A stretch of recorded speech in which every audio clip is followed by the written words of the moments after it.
जब मैं अंत में चुनाव लड़ रहा था, सर्व समाज मुझे विशेष आशीर्वाद दे रहा था। लेकिन जो कृपा मेरे पे भगवान देवनारायण की और भगवान देवनारायण के वंशजों की हो रही थी, जब मैं चुनाव में गया, मैं देख रहा था जिन नेताओं के साथ मैंने काम किया, उनके प्रशंसक चाहने वाले लोग ये चाहते कि नरेश मीणा भी विधानसभा में पहुंचे। और जब नरेश मीणा विधानसभा में पहुंचे तो नरेश मीणा किसानों की आवाज बने, किसानों को मजबूत करे। नरेश मीणा विधानसभा में जब पहुंचेगा तब नरेश मीणा उस शांति धारीवाल का इलाज कर देगा जिस शांति धारीवाल ने सचिन पायलट को मुख्यमंत्री बनने से रोका था। वो राजस्थान की वो हालत की जनता जान रही थी, पूरा राजस्थान जान रहा था कि नरेश मीणा जिन धन्ना सेठों से लड़ रहा है, जिन पूंजीपतियों से लड़ रहा है, अगर नरेश मीणा विधानसभा में पहुंच गया तो नरेश मीणा जो प्रहलाद गुंजल को हराने वाला, जो धारीवाल और ओम बिरला जो मिलकर प्रहलाद गुंजल की राजनीति की हत्या बार बार कर रहे थे, अगर ये नरेश मीणा विधानसभा में पहुंच गया तो उस धारीवाल के साथ साथ ओम बिरला की राजनीति अंत करने का काम भी करेगा। लेकिन दुर्भाग्य की बात है वो लोग कुछ हमारे घरों में जयचंद पैदा हो जाते हैं। एक ऐसा जयचंद यहां भी पैदा हो गया जिस जयचंद को हिंडोली में 3 बार नरेश मीणा के अपनों ने वोट दिया, 3 बार एहसान किया, एहसान करके विधानसभा में भेजा। वो व्यक्ति जिसने सचिन पायलट को कमजोर करने का काम किया, कोटा में प्रहलाद गुंजल को कमजोर करने का काम किया।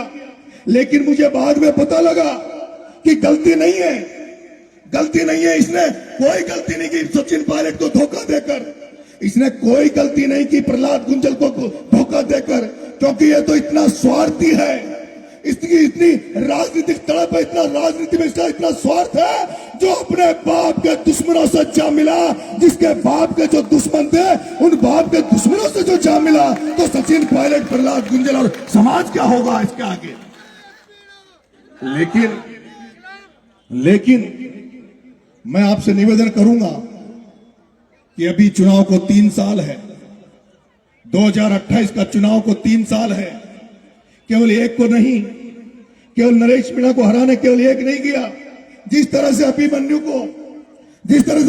को चक्रव्यूह में फंसाकर सारे कौरवों ने मिलकर मारा था, उसी तरह तुम्हारे अभिमन्यु नरेश को भी अंत के चुनाव में कई लोगों ने कौरव बनकर राजनीतिक हत्या करने का प्रयास किया, कई लोगों ने नरेश मीणा को मारने का प्रयास किया।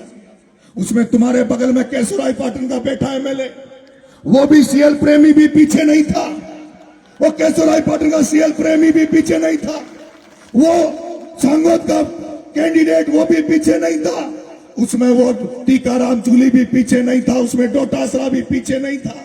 और सबका एक ही मकसद था कि अगर नरेश मीणा हाड़ौती से निकल कर आएगा तो नरेश मीणा जिस तरह की राजनीति कर रहा है, जैसे आज हेलीकॉप्टर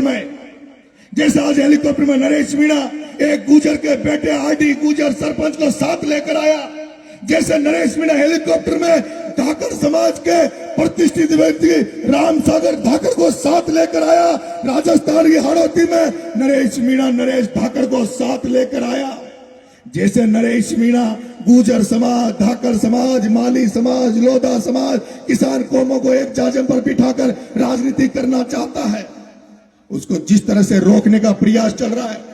अरे चुनाव में हराकर ही प्रयास नहीं किया गया, पहले देवली में फिर अंता में, लेकिन चुनाव हराने के बाद भी जिस तरह से तुम्हारा बेटा सड़कों पे निकला, गरीबों की, लोगों की, असहाय लोगों की चिंता करते उनकी दुख दर्द को दूर करने निकला, जैसे ही मैं अंता में गया, छपड़ा में जाने की तैयारी करी, देवली उनियारा में आने की तैयारी करी कि जिन लोगों ने मुझे वोट दिया है, जिन लोगों ने मुझे आशीर्वाद दिया, उनको एक बार मुझे धन्यवाद देना चाहिए, उनसे बात करनी चाहिए, उनको धन्यवाद देने निकला। क्योंकि 9 महीने तो जेल में रहा, आधा 2 साल में आधी जिंदगी तो जेल में कटी, लेकिन फिर भी उन धन्ना सेठों को चैन नहीं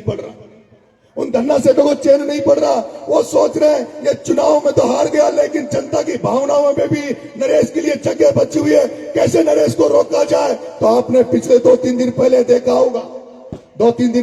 होगा मेरे ही जाति के भाई, जैसे गुजर समाज में जयचंद है, ऐसे मीणा समाज में भी जयचंद है, हर समाजों में जयचंद मिल जाएंगे। ये वही जयचंद है जिसने महाराणा प्रताप को कमजोर किया, जिसने पृथ्वीराज चौहान को कमजोर किया। ऐसे जयचंद को समझने की जरूरत है। एक समाज का एक व्यक्ति मेरे ऊपर हमला करवा दिया, और ये हो सकता है तो भगवान की आशीर्वाद रहा, आपका आशीर्वाद रहा, हमले में बच गया। हमला भी मेरे ऊपर हुआ, मारने का प्रयास भी मुझे किया गया, उसके बावजूद भी मुझे मुलजिम बना दिया। और मुलजिम जिसमें चोट नहीं आई, किसी का खून नहीं निकला, उसके बावजूद भी 307 का मुकदमा फिर लगा दिया। अभी भी मुलजिम बन के यहाँ आया हूं, लेकिन मुझे पता था कि कोलाहेड़ा में इतनी जनता आएगी कि एसपी कलेक्टर आईजी की औकात नहीं होगी जो नरेश मीणा को कोलाहेड़ा में गिरफ्तार कर ले, इसलिए आपके बीच में आया।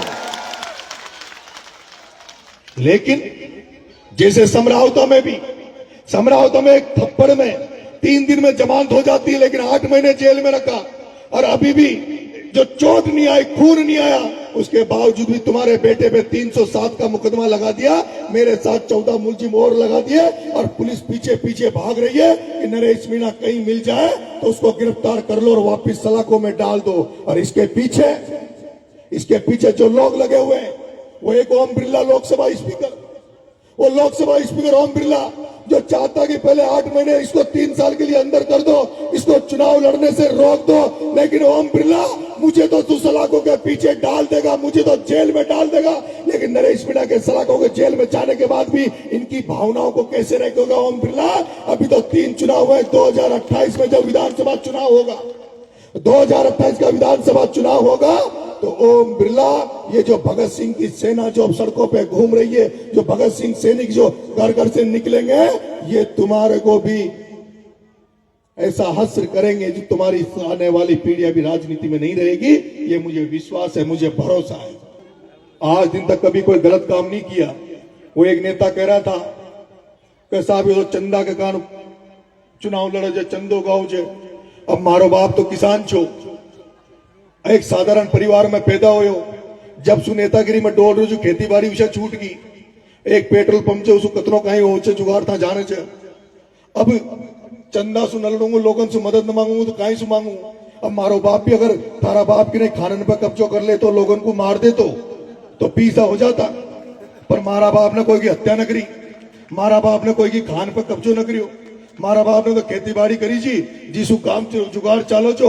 और यो कारण छे मु तो आगे भी, अब हेलीकॉप्टर आज कोई ने बेचारो एक मिल गया, राम सागर जी मिल गया, एक मिल गया कि भाई साहब, मैंने कहा मेरी इच्छा है हेलीकॉप्टर जाने की, चिंता करने की जरूरत नहीं है, कितने लगेंगे? मैंने 4-5 लाख लगेगा, कि ये लो 4-5 लाख दे दिया, 4-5 लाख दे दिया। चुनाव 3 चुनाव 2 साल में लड़ लियो, कोई ने कमी ना आबादी। अब कोलाहेड़ा में इतनी बड़ी संख्या के लिए वहां हजारों लाखों रुपए लगानी पड़े थे, अपनी 1 रुपये न लगानी पड़ रही हो। तो ये आशीर्वाद मुझे बनाए रखना। और मेरी माता बहनों, जिंदगी में कोई काम ऐसा नहीं करूंगा जिससे आपको पछताना पड़े। हमारे भाईचारे को एक व्यक्ति के चक्कर में भाईचारा को खत्म नहीं करना, व्यक्तिगत प्रतिक्रिया नहीं देनी। चुनाव आओगा जो चुनाव का जिसे उन्हें स्टाइल करी उसी आपने ही करनी चाहिए। ठीक है ना? तो ठीक है साहब, बहुत बहुत धन्यवाद। राम राम साहब।